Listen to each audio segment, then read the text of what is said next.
आज तो बीच रास्ते में मेरी गाड़ी का फर्स्ट गियर टूट गया। रास्ते में मुझे अपनी जान पर से खेलकर कच्चे पुल से होकर गुजरना पड़ा। नमस्ते दोस्तों, मेरा नाम है हेजलविक। मैं एक काल्पनिक दुनिया का ड्राइवर हूँ। दोस्तों आज सुबह मैं खाली खाली सा बैठा हुआ था क्योंकि आज मुझे कहीं ट्रिप पर नहीं जाना था। सुबह का नाश्ता करके मैं तो फिर से सोने की तैयारी में था, तभी मेरे फोन की घंटी बज जाती है। मुझे मेरी गाड़ी की एजेंसी से कॉल आती है कि मुझे हिमाचल प्रदेश जाकर सेब को लोड करके यहाँ लाना है, क्योंकि हिमाचल में आजकल सेब का सीजन स्टार्ट हो चुका है। तो दोस्तों फटाफट से तैयार होकर मैं अपने घर से एजेंसी की ओर निकलता हूँ। वहाँ जाकर मुझे अपनी गाड़ी का परमिट मांगना पड़ेगा, क्योंकि बिना परमिट के आप किसी स्टेट का सामान दूसरे स्टेट में नहीं ले जा सकते हैं। कुछ दूर चलने पर मैं एजेंसी के पास पहुँच जाता हूँ। वहाँ पर गाड़ी को साइड में लगाकर मैं अंदर ऑफिस में जाता हूँ। दोस्तों मुझे डॉक्यूमेंट बनाते बनाते 1 घंटा लग गया। बहुत टाइम बाद कंप्यूटर के सामने बैठा तो अभी आंखों में दर्द हो रही है। दोस्तों हिमाचल वाला टूर मेरा 2 दिन का होने वाला है। अभी देखते हैं रास्ते में मेरे साथ क्या क्या होता है। यहाँ से निकलते ही मेरी हिमाचल की जर्नी स्टार्ट हो जाती है। दोस्तों बहुत टाइम से ये गाड़ी घर में पड़ी रहती थी, इसको चलाने का टाइम ही नहीं लगता था। बैठे बैठे इसमें जंग लगना स्टार्ट हो जा रहा था। अभी कुछ दिनों पहले तो मैंने इसकी बैटरी भी चेंज करी थी। इसकी बैटरी बिल्कुल ही खत्म हो चुकी थी, क्योंकि अगर बहुत दिनों तक गाड़ी को बिना चलाए खड़ा रखे तो गाड़ी की बैटरी अपने आप ही खत्म हो जाती है। इसलिए मैंने इसे एजेंसी में लगा दिया। मैंने सोचा चलो कुछ पैसे तो आ जाएंगे। दोस्तों रास्ते में टर्निंग पॉइंट पे 2-3 गाड़ी आपस में टकरा गई थी। पूछने पर पता चला कि टैक्सी वाला फॉर्च्यूनर को ओवरटेक कर रहा था, जिसकी वजह से यहाँ पर जाम लगा था। लगातार 150 किलोमीटर चलने के बाद मैं पहाड़ों की चढ़ाई पर पहुंच जाता हूं। दोपहर का टाइम हो चुका है और अभी मुझे भूख भी बहुत ज्यादा लग रही है। देखते हैं रास्ते में कोई ढाबा मिल जाए तो खाना खाने के लिए रुक जाऊंगा। दोस्तों बहुत देर से मैं इस बस के पीछे चल रहा हूं, अब जाके मुझे पास मिला है। पहाड़ों पे ओवरटेक करना थोड़ा सा रिस्की हो जाता है। दोस्तों रास्ते में मैं खड़ी चढ़ाई के पास पहुंच जाता हूँ। यहाँ तो मेरी खाली गाड़ी भी चढ़ी नहीं पा रही थी। दोस्तों भूख के मारे में पानी पीता जा रहा हूँ और अब तक मैंने बहुत ज्यादा पानी पी लिया है। गाड़ी को साइड में लगाकर मैं चला जाता हूँ झाड़ियों के पीछे उसको बाहर निकालने के लिए।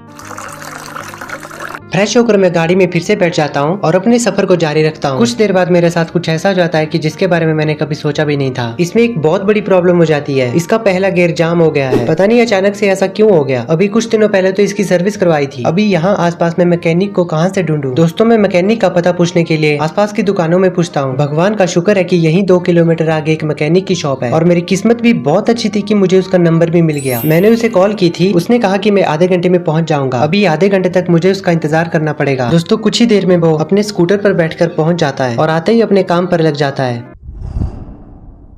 दोस्तों अपने काम को खत्म करके मैकेनिक तो वापस अपने शॉप की ओर चला गया है। गाड़ी को ठीक करते करते 1 घंटा लग गया और दोस्तों गाड़ी खराब होने की वजह से मुझे 2000 का नुकसान हुआ। अभी मेरी गाड़ी बिल्कुल ठीक हो चुकी है। और हाँ दोस्तों, मुझे यहाँ के लोगों से एक बात पता चली है। कुछ सालों पहले रात को इस एरिया में एक ट्रक वाले का एक्सीडेंट हुआ था। वो एक्सीडेंट बहुत रात को हुआ था, जिसकी वजह से वहाँ पर उसकी मदद करने के लिए कोई भी नहीं था और वो बेचारा तड़प तड़प कर मर गया। तब से लेकर माना जाता है कि वहाँ पर उसकी आत्मा भटक रही है और वही ये सब काम करती है। कभी किसी के गाड़ी का टायर पंचर हो जाता है या तो किसी की गाड़ी खराब हो जाती है, जैसा कि आज मेरे साथ हुआ। दोस्तों मैं वहां पर पहुंच गया हूं जहां से मुझे सेब की पेटी को लोड करना है। गाड़ी को पार्क करके मैंने उसका डाला वगैरह भी खोल दिया है ताकि बाद में टाइम वेस्ट ना हो जाए। दोस्तों फिलहाल तो मैं खाना खाने के लिए जा रहा हूँ।